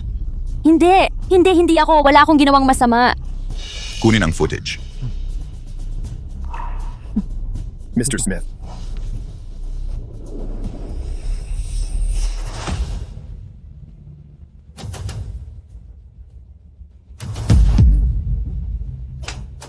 Nababaliw ka ba? Isang buwan pa lang siya. Bakit mo siya pinakain ng ubas?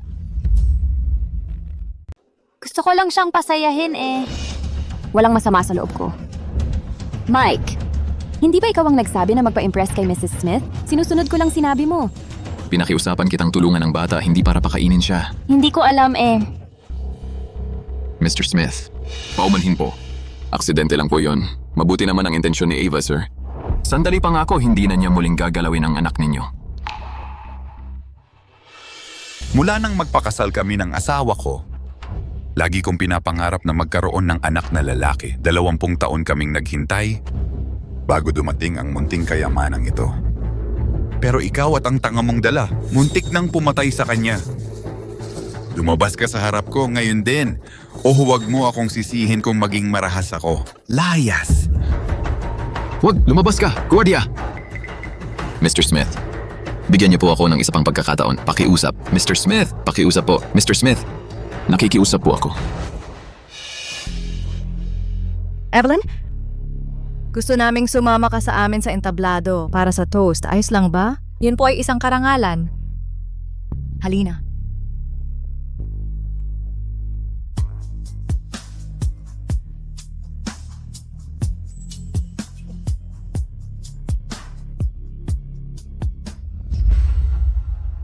Mike! Ava, nilagay mo ako sa malaking gulo! Ba't mo pinakain ng ubas ang isang buwang gulang? Napansin kong nagiging malapit na si Mrs. Smith kay Evelyn, kaya gusto sana kitang tulungan. Para sa'yo ginawa yon. Sinubukan ko naman ang lahat ng makakaya ko. Nakatulong ako, di ba? Tumahimik ka. Isa kang salot. Ikaw ang may kasalanan kaya ako pinalayas. Katapusan ko na. Sinuntok mo ako ulit? Ayoko na sa'yo. Lumayas ka.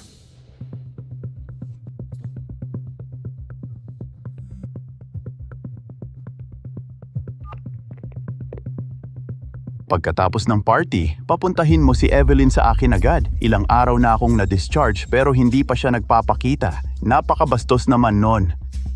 Hindi na siya babalik. Hiwalay na kami, tuluyan na. Ano?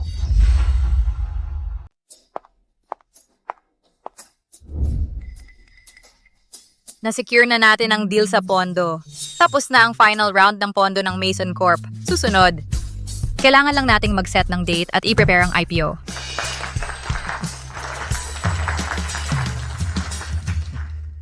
Ang galing mo talaga. Na-score mo ang pondo ng Smith Group sa unang try mo.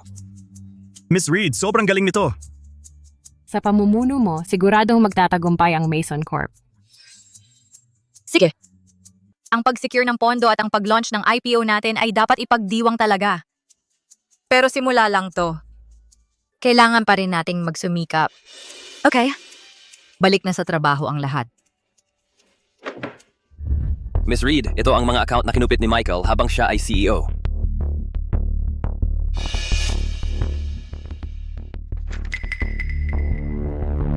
Ganito karami? Talagang bulag ako noon. Wala akong ideya na ginagawa niyan to sa likod ko. Buti na seal mo ang pondo with Mr. Smith.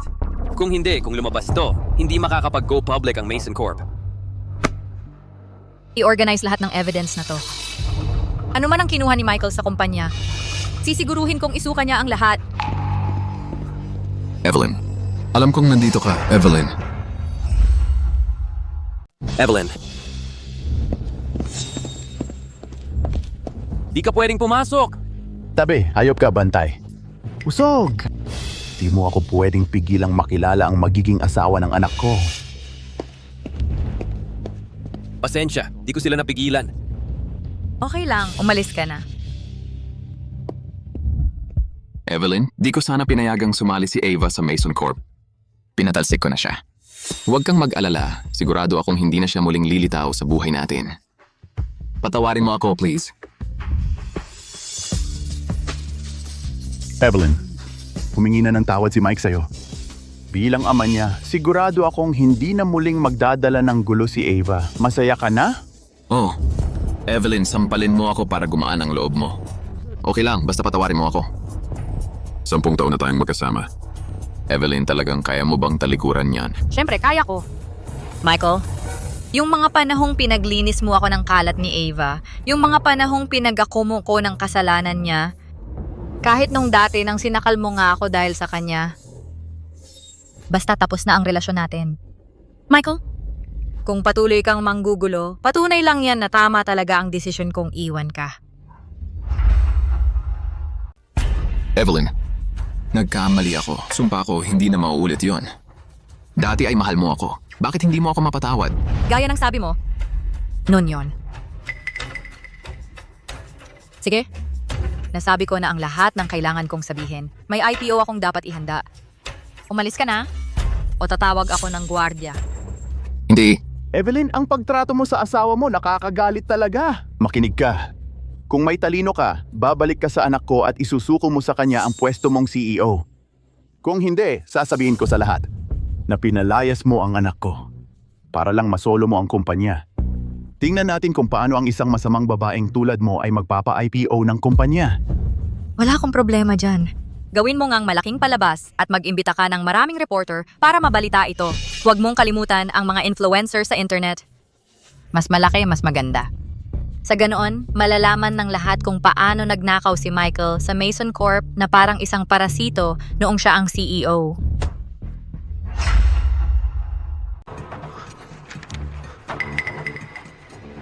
Paano mo nakuha to? Evelyn, sinubaybayan mo ako? Kailangan pa ba?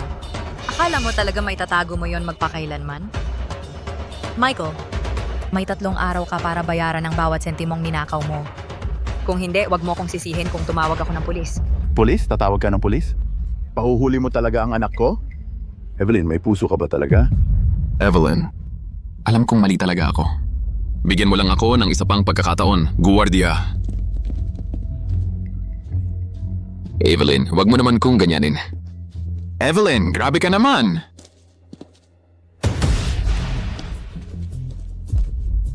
Matagal ko nang sinabi sa'yo na huwag kang makisama sa kanya. Di ka nakinig. Ngayon, tingnan mo, wala siyang awa sa'yo. Kung hindi mo sinabi sa akin na ipasok si Eva sa kumpanya at alagaan siya, hindi sana kami ni Evelyn mapupunta sa ganitong gulo. Wala sana siyang nalaman. Ngayon tingnan mo. Kung di ko mabayaran ang 50 milyong piso, ipapakulong niya ko. Ako, gusto ko lang naman ihanap ka ng assistant. Ano so na ang nagagawin natin ngayon? Ngayon tingnan mo nga, kung hindi ko mababayaran yung 50 milyong piso, ipapakulong niya ako. Ako, sinusubukan ko lang namang humanap ng assistant para sa'yo. Anong gagawin natin ngayon? Ang tanging paraan, bayaran muna ang pera. Saka na natin isipin yung iba. Magkano ba ang meron tayo? Makakabuo tayo ng 10 milyon. Naipon ng nanay mo lahat ng perang pinadala mo nitong mga nakaraang taon. May 10 milyon din ako. Ang mga bag, apartment at kotse na ibinigay ko kay Eva sa mga nakaraang taon ay aabot din sa halos 10 milyon. Ang bait-bait niya. Tutulungan niya ako dito. Tama. Nakita natin kung paano lumaki si Eva. Mabuting bata yan. Tiyak na tutulong siya. Ayos! Oo nga no. Kung makakahanap ka ng bagong sugar daddy, ireto mo rin ako. Michael? Ha, talagang walang kwenta lang yan. Mali ang akala ko sa kanya. Ang tanda na niya, pero hindi man lang niya makontrol si Evelyn. Ngayon, tinanggal na siya sa Mason Corp. Wala na siyang kwenta ngayon. Kung alam ko lang na ganoon siya kawalang silbi, mas maaga ko na sana siyang iniwan sa halip na magpanggap na isang inosente at mabait na babae sa loob ng 1 taon. Huwag mo kong pagtawanan! Magpapanggap akong inosente at sweet na babae sa loob ng 1 taon. Huwag mo akong pagtawanan. Niloloko ka pala ni Eva. Ava, Mike, Mr. Hart, bakit ka nandito? Gutom ka na siguro, magluluto ako. sinungaling. Sinungaling ka talaga. Niloko mo talaga ako. Aba, ang taas ng tingin ko sa'yo. Ang lakas ng loob mong lokohin ang anak ko. Ginusto mo yan. Matandang hukluban. Anong karapatan mong saktan ako? Oh, niloko ko ang anak mo, pero dahil tanga lang siya, konting matatamis na salita, konting lambing at nawawala na siya sa sarili. Tingnan mo, iniwan siya ng nobya niya. Wala siyang pera at walang kwenta. Sinasabi ko sa'yo, bagay lang yan sa inyo. Sabihin mo ulit yan, Ava. Ibalik mo lahat ng binili ko para sa'yo. Ang apartment, ang kotse, ang mga alahas. Lahat yon. Ano? Ang kapal naman ng mukha mong bawiin ang mga ibinigay mo sa akin? Asa ka pa? Wala kang makukuhang kahit piso. Panaginip mo lang yan. Wala kang makukuhang kahit piso. Hindi mo ibabalik, edi maglalagay ako ng mga banners sa labas ng bahay mo at ipapaalam ko sa lahat na walang hiya ang anak na pinalaki ng pamilya mo. Tingnan natin kung paano ka pa makakaharap sa mga tao. Subukan mo lang. Mike, hindi na kailangang umabot sa ganon, di ba? Halos magkasama tayong lumaki. Huwag naman nating sirain ang lahat. Eh di magbayad ka. Wala nang pag-uusapan. Pero ako, wala akong pera. Walang pera? Ibenta mo yung mga binili ko sa'yo. Matagal ko nang naipagbili yon. Ang natitira na lang ay yung apartment.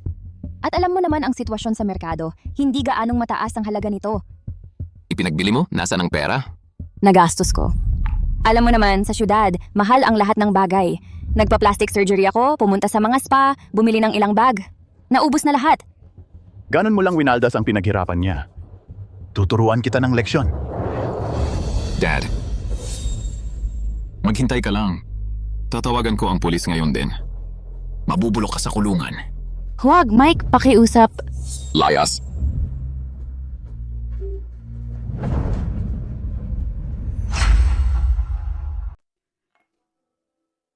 Palagi ko ngang sinasabi, madaya si Ava. Hindi tulad ni Evelyn, prangka siya, yung pera, sinayang niya lahat. Mike, anong gagawin natin ngayon? Saan tayo kukuha ng 30 milyong piso? Baka dapat kang makiusap ulit kay Evelyn. Kalokohan. Para saan pa? Oh, nagkamali si Mike. Pero si Evelyn ba? Wala talagang kasalanan. Lampas 30 anyos na siya at hindi man lang siya mabigyan ng anak na lalaki. Kung nagkaroon man ng kalaguyo si Mike, siya ang nagtulak sa kanya para gawin yon. Mom, Dad. Tigil na sa pagtatalo. Alam ko na ang gagawin. Noon, nabulag ako ni Ava. Pero ngayon, alam ko na si Evelyn lang ang tunay na nagmamahal sa akin. Sige, lulunukin ko na ang pride ko at hihingi ng tawad. Malamang, naghihintay lang siya na bigyan ko siya ng palusot. Mike, humingi ka ng tawad kay Evelyn ng maayos ngayon. Matigas man ang ulo niya pero mabuting babae yan. Kung mawala siya sa'yo, pagsisisihan mo yan magpakailanman. Kahit nag-aalboroto siya, huwag kang magalit. Kailangan mong lambingin siya ng marahan. Gets ko, Mom. Alam ko na ang dapat gawin. 10 taon na siya sa tabi ko. Panahon na para magkaroon siya ng tahanan.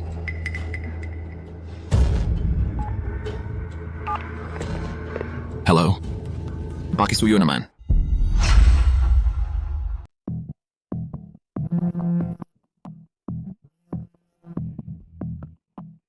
Evelyn, kamusta? Busy ka? Hindi ako nakakaabala, no?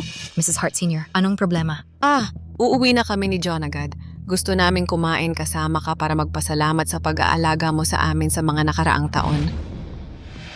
Hindi na yon kailangan. Kailangan talaga yon. Walang problema. Nag-reserve na ako ng private room. Ipadadala ko sa iyo ang address. Dapat kang pumunta, ha? Sige. Mr. Sutton, tigilan mo na ang pagtakbo. Ipinag-utos ni Mr. Sutton Sr. na anuman ang mangyari, babalik ka kasama namin ngayong araw. Hindi ako papayag na ipagbili niyo ako. Hayop talaga si Lolo. Bata pa ako. Bakit niya ako pipilitin dyan? Dahil wala siyang pakialam sa akin, wala akong choice kundi tumakas. Hulihin siya.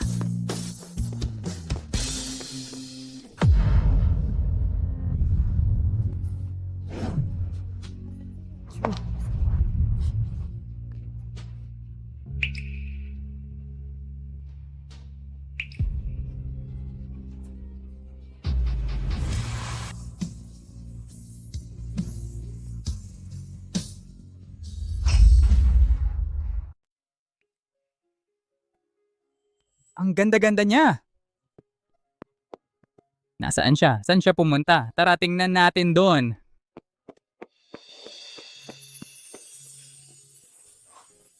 Salamat.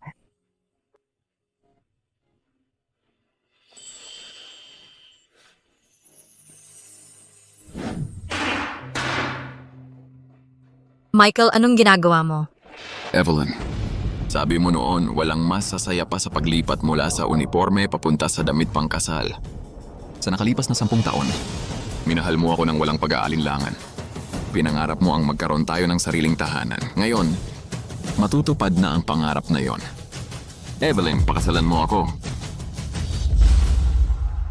Evelyn, pakasal ka na sa akin. Pakasalan mo na siya. Oo, pakasalan mo na siya. Oo, pakasalan mo na siya. Evelyn, inayos ko ang lahat ng sorpresang ito para sa iyo ngayon. Inimbita ko ang pamilya at mga kaibigan natin para masaksihan ang masayang sandaling ito para sa atin. Evelyn, pakasal ka na sa akin.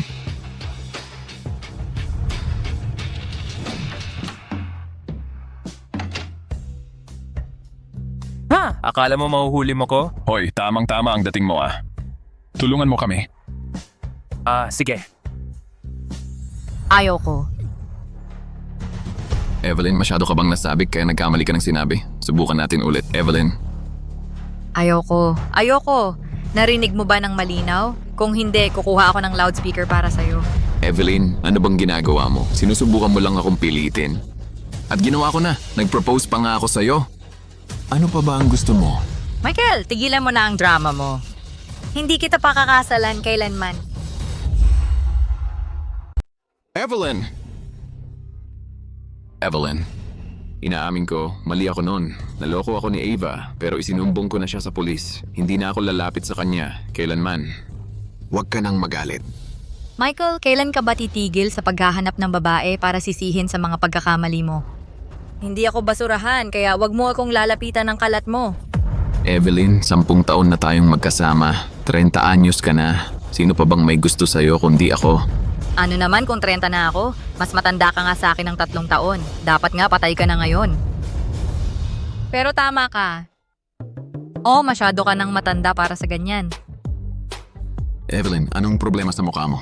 Michael, maganda ako at mayaman. Kung maghahanap man ako, mas bata ang kukunin ko. Bakit ko gugustuhin ang tulad mo? Dahil mas matanda ka at magaling manggaliwa?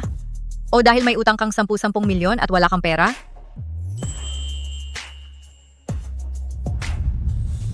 Boy, may bakante akong pwesto para sa alaga kong lalaki. Gusto mo? Siya yon. Siya nga.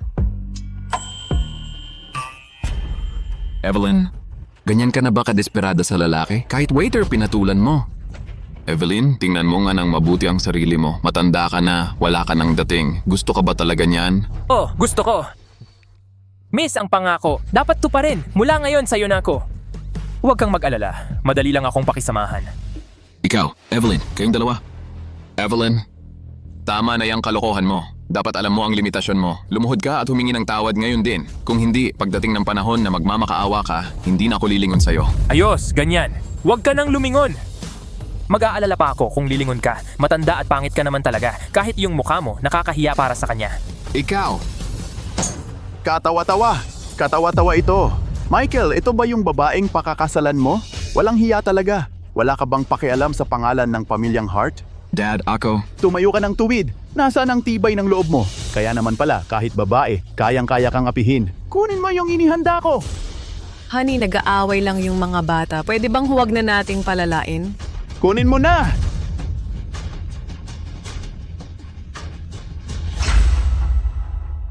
Hindi mga Hart ay nagmula sa isang marangal na angkan. May isa sa kanila na naging kalihim ng estado. Mahigit 30 taon ko nang pinamumunuan ang pamilyang ito sa pagsunod sa mga alituntunin ng aming pamilya. Evelyn, bago mo pakasalan ang anak ko, inaasahan kong isaulo mo ang bawat isa sa mga ito. Kung hindi, hindi ka na makakatapak sa bahay ko.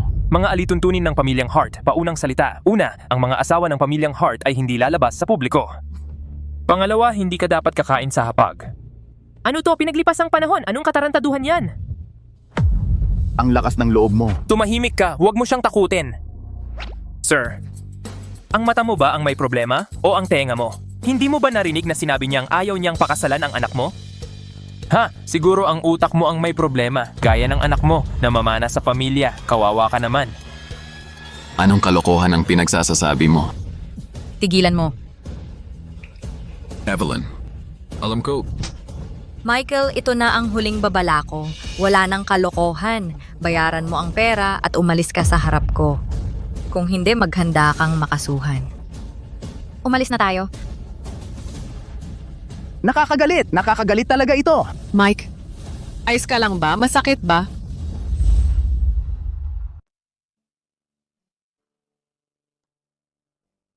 Heto, kunin mo na to. Wag. Hindi ko sinasadya na insultuhin ka. Gusto ko lang magpasalamat sa pagtulong mo sa akin. At naantala ko pa ang trabaho mo. Bayad na to sa oras mo. Miss, ako... Nandyan siya. Na naman, sumama ka sa akin. Mr. Sutton, huwag kang tatakbo. Dito.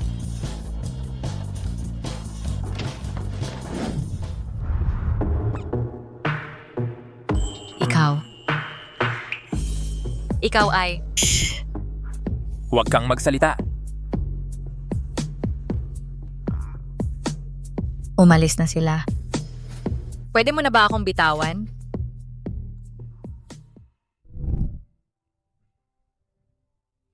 Miss, ang bango-bango mo. Ang bolero mo. Malambing lang talaga ako. Hindi ka naniniwala? Subukan mo. Bakit ka nila hinahanap? Sino ka ba? Bakit ka ba nila hinahanap? Sino ka? Javon ang pangalan ko. Nagtatrabaho ako sa Ace Club. Miss, sugalero ang tatay ko at may sakit ang nanay ko. Tamad ang kapatid kong babae. Puro kalokohan ang inaatupag. Grabe naman yon. Mas malala pa nga. Miss, nang magkautang ng malaki ang tatay ko, sa akin naman ibinaling ang galit niya. Ipinagbili niya ako sa Ace Club para magsilbi sa mayayamang babae. Tumanggi ako, kaya tumakas ako. Sila ang mga nagpapautang. Ace Club? Hindi ba sa pamilya Sutton ang Ace Club? Hindi ko alam na ginagawa nila yon. Ginagawa nila. Totoo yon. Miss, meron pang mas masahol na mga bagay na hindi mo alam. Kunin niyo po ako, pakiusap. Wala na akong mapupuntahan. Kapag nahuli nila ako, tapos na ang buhay ko. Miss, hindi ako masyadong kumakain at gagawin ko ang lahat.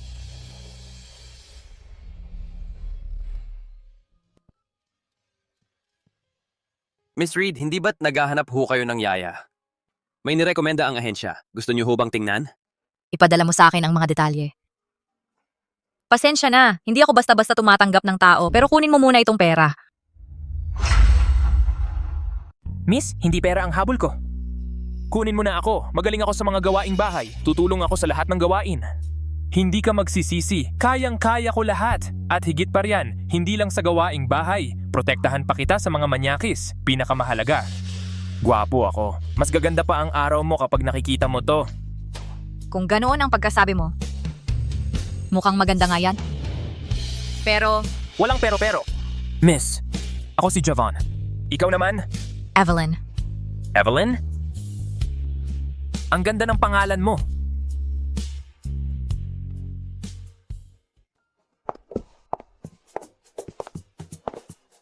Ito ang daray ko. Doon ang study room ko. Huwag kang pumunta doon. Doon ang kusina. Malapit na ang hapunan. Magluto ka na ng hapunan. May trabaho pa ako. Ako? Magluluto? Hindi mo kaya? Kaya ko. Kailangan ko. May natutunan ako sa isang eksperto. Ang pagluluto ko, walang katulad talaga. Mapapalaway ka rito. Okay, sige. Ikaw na ang bahala.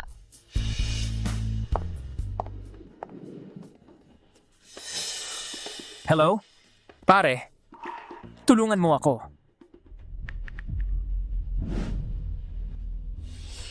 Hello? Imbestigahan mo ang isang tao. Ang pangalan niya ay Javon.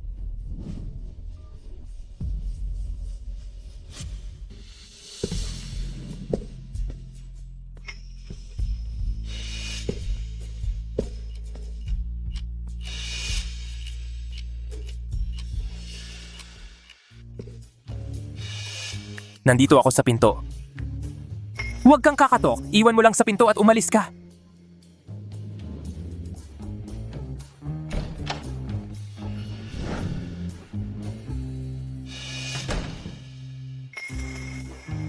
Ano yon?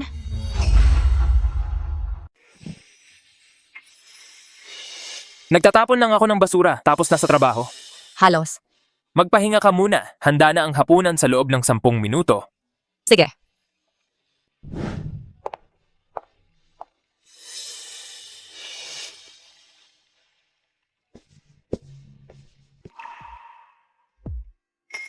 Ito, tikman mo nga.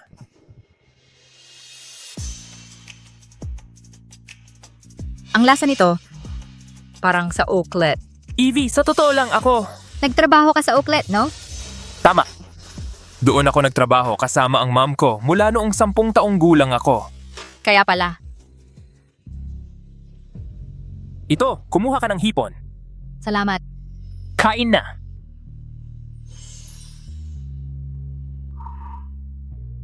Evie, ayaw mo ba ng hipon? Hindi. Nakakainis kasing magbalat. Nung bata pa ako, laging binabalatan iyan para sa akin ng dad ko. Nang maglaon, nagkaroon ako ng nobyo. Evelyn, seryoso ka ba? Di mo kayang balatan yan? Huwag mo na lang kainin. Pagkatapos nun, Hindi na ako muling kumain ng hipon.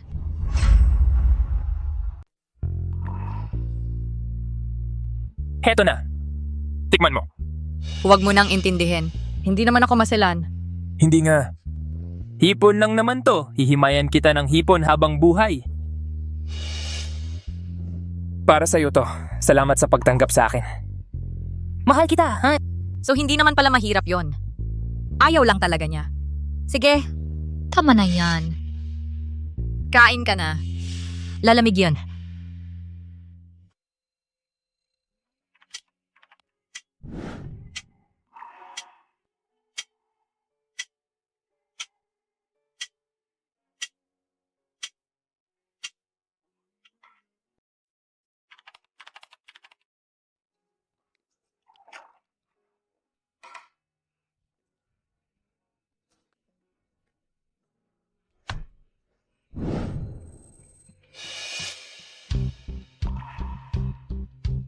Okay lang. Huwag kang gumalaw.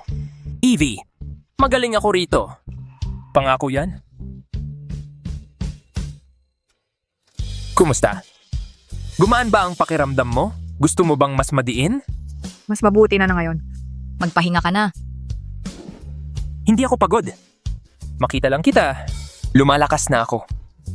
Sige na, Bolero. Gabi na. Magpahinga ka na. Ingat ha?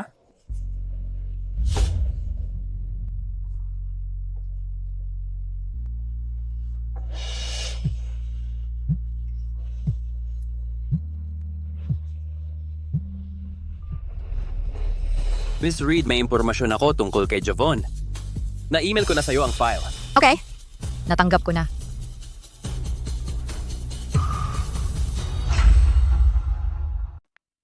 Napakalungkot ng buhay niya. At pinaghinalaan ko pa siya na may masamang hangarin. Javon, dito ka lang hanggat gusto mo. Ako na ang bahala sa mga bagay sa Ace Club. Gabi na, magpahinga ka na.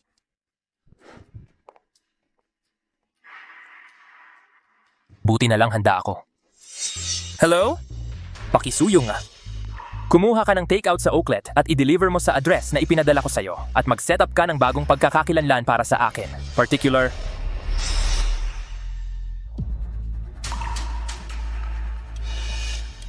Tigil na, anong ginagawa nyo? Bahay ito ng anak ko.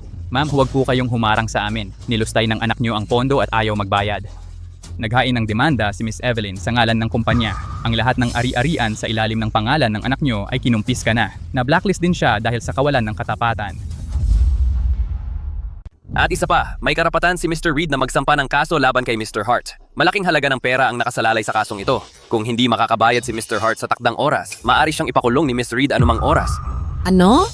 Ano yung sinabi mo? Mom, Mike, hindi ka pwedeng makulong. Wala pang nakukulong sa pamilya natin. Kung ikaw ang makukulong, magiging usap-usapan kami ng tatay mo sa buong bayan. Ang laking kahihiyan. Tanga ka talaga. Sabi ko sa'yo, kapag masaya ang asawa mo, masaya ka rin. Halatang halata, gusto tayong ipahamak ni Evelyn. pinapunta ka ba niya rito? Ilabas mo siya. Paumanhin, hindi makikipagkita sa inyo si Miss Reed. Hindi siya makikipagkita sa akin? Siguradong takot siya.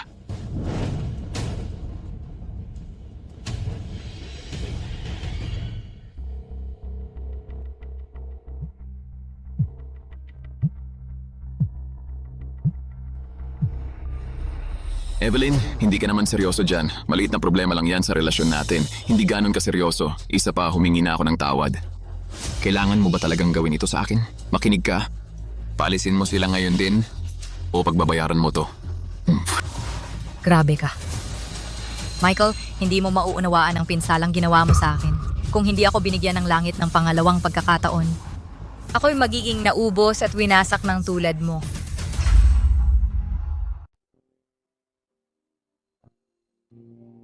Evie, halika rito. Salamat ha.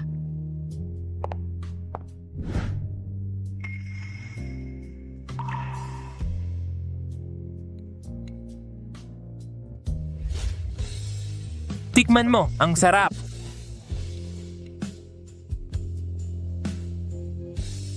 Oo nga. Sariwa talaga. Ganito talaga ang luto namin sa amin. Ang sweet mo naman. Natutuwa akong nagustuhan mo. Pagkatapos ng almusal, magbihis ka na. Lalabas tayo. Pinalalayas mo na ko. May nagawa ba akong mali? Yung pagkain hindi ba masarap? Huy, relax. Hindi kita pinalalayas. Naisip ko lang, na bata ka pa. At may magandang kinabukasan. Nakahanap ako ng trabaho para sa'yo bilang assistant. Basta't magsumikap ka, sigurado akong mabibigyan mo ang pamilya mo ng magandang kinabukasan. Naku, akala ko nga pinalalayas na niya ako. Salamat talaga, Evie. Ang bait mo talaga. Paano kita mababayaran? Paano kung ako na lang ang sayo? Ako na!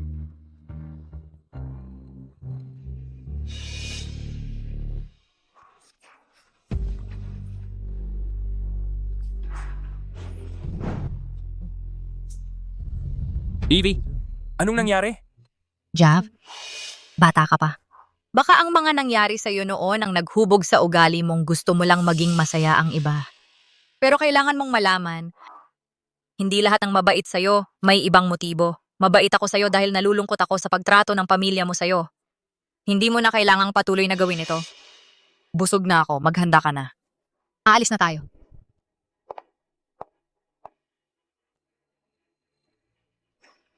Pero anong gagawin ko? Evie?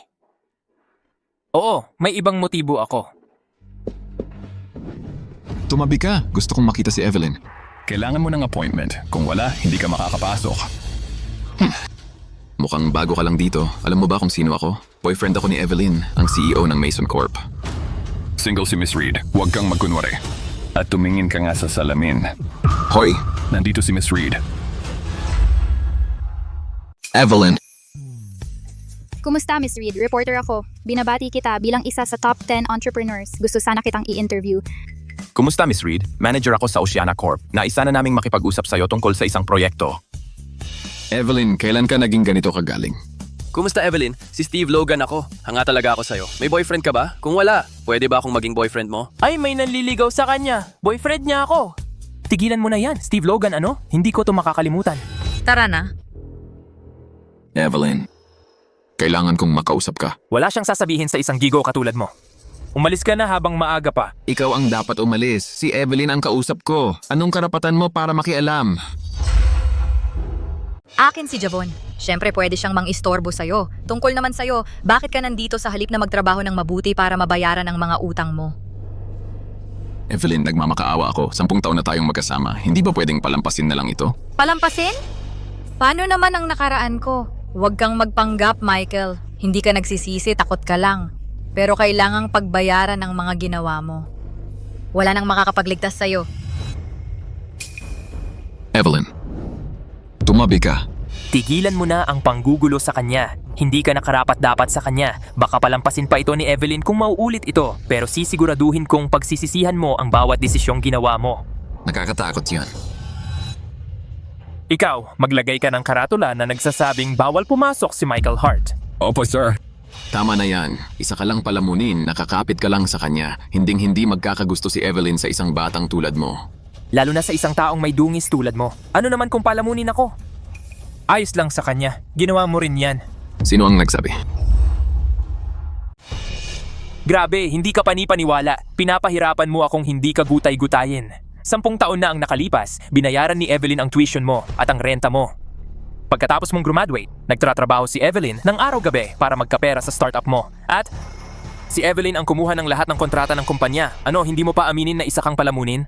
Iyon. Hindi lang ikaw ang nakisakay sa tagumpay niya. Pati ang kabit mo, hindi lang iyon. Meron pa.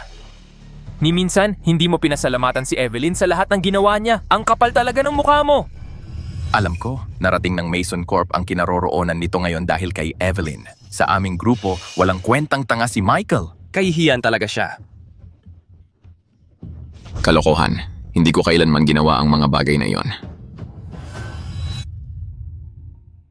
Gago ka. Parang iba ka ngayon. Ay, nadala lang ako. Sumiklab ang galit ko nang makita kong ginagago ka niya. Kung hindi siya tumakbo, nasuntok ko sana siya. Wala siyang kwenta. Kalimutan mo na. Tara na. Ay muntik na.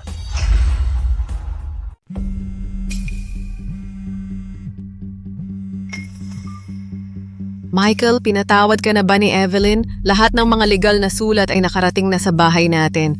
Ngayon, alam na ng lahat sa bayan. Nakakahiya talaga ito. Ano?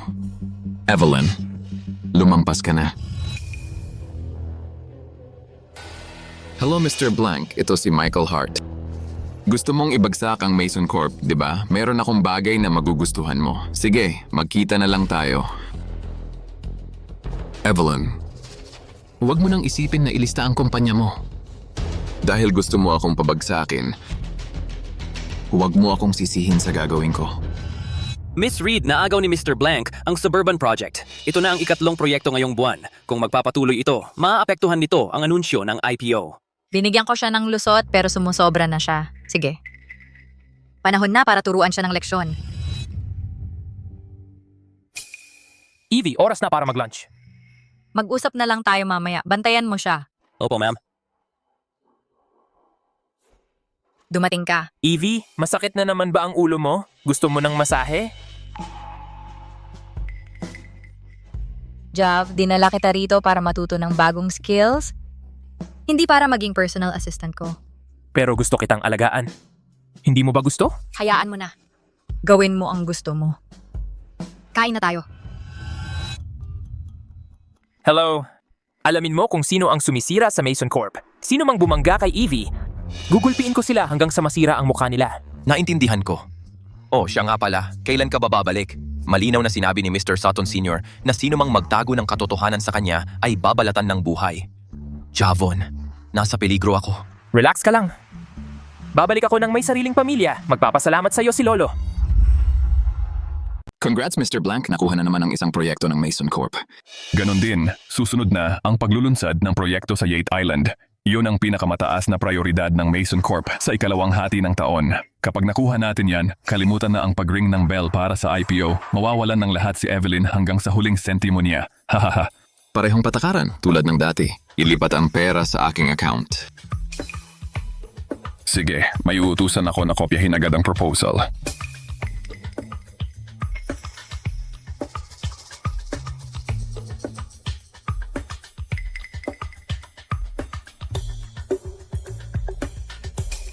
Heto, isa pa. Ipagdiwang natin ang isa pang matagumpay na pakikipagtulungan.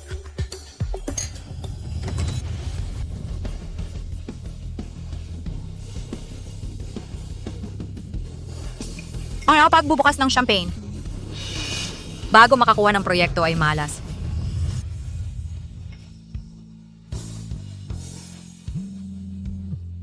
Javon, nalaman naming nagbebenta si Michael ng confidential na impormasyon sa kakumpetensya ni Evelyn. Well, mukhang masyado nga tayong naging mabait sa kanya. Sino mang maglakas loob na hawakan ang babae ko, tuturuan ko sila ng isang aral na hindi nila malilimutan. Boys, sirain nyo ang lugar na to. Mga pare, gibain nyo to. Anong gibain? Bakit ka nandito at kasama mo pa sila? Narinig ko ang tungkol kay Michael. Pumunta ako para ayusin to. Mga creditor lahat ito. Oh, mga creditor? Mga creditor? Nag-aalala silang baka tumakas ako, kaya binabantayan nila ko. Kumusta ka na? Ginulo ka ba niyan? Siya? Huwag mo nang isipin yon. Matagal nang alam ni Miss Reed yan. Lahat ng proyekto ay may malubhang problema. Hindi lang yan. May inutusan si Miss Reed na maglagay ng virus sa USB drive. Ganap na nag-crash ang sistema ng Blank Corp. Salamat kay Michael. Wala nang makikipagkompetensya sa Mason Corp sa mga susunod na taon. Ang galing, Evie. Kilala ko si Michael. Wala siyang konsensya talaga. Nasaan na siya ngayon? Nagsuntukan sina Michael at Mr. Blank. Pumutok ang ulo ni Michael kaya na-ospital siya. Ang naghihintay sa kanya ay habambuhay na pagkakakulong. Tama na ang tungkol sa kanya. Umuwi na tayo? Gutom na ko? Sige, umuwi na tayo. Maligaya ang pagdating sa listing ceremony ng Mason Corp. Pakatunghayan po natin si Miss Reed. Isang masigabong palakpakan. Mr. Sutton, pumayag si Mr. Sutton Sr. na ipagpaliban ang kasal ninyo. Ngunit kapalit nito, kailangan mong bumalik at magmana ng imperyo ng pamilya. Maraming salamat sa inyong pagdalo. Ipinapahayag ko na opisyal ng listed ang Mason Corp.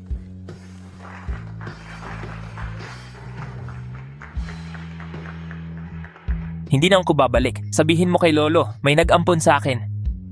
Ang imperyo ng pamilya, wala yun kumpara dito.